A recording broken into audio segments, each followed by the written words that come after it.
Hey everybody, what's up and welcome back to today's video guys. And today guys, I'm going to go and be showing you how to use Deepseek with cursor. This is a very simple thing to do, so make sure to watch this quick and easy video to the very end and follow my steps correctly so you can make sure this works the same for you and you can do this yourself. But yeah guys, let's get straight into it.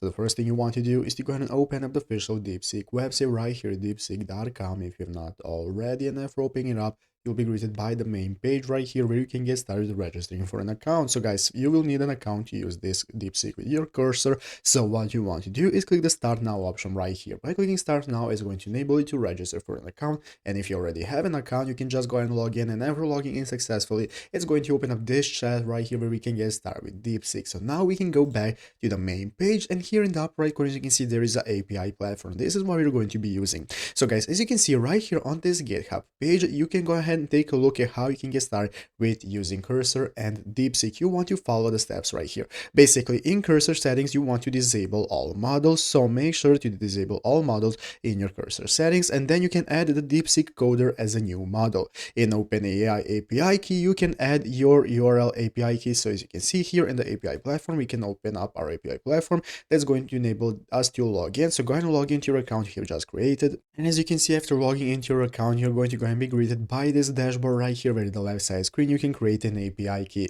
So here you can go ahead and create your new API key guys, and you can use this AI API key to add it to your cursor, and now you'll be able to use Deepseek right here, and it's easy as that. So I hope this video was helpful. If it was, make sure to leave a like, subscribe to the channel. So thanks for watching, take care and bye.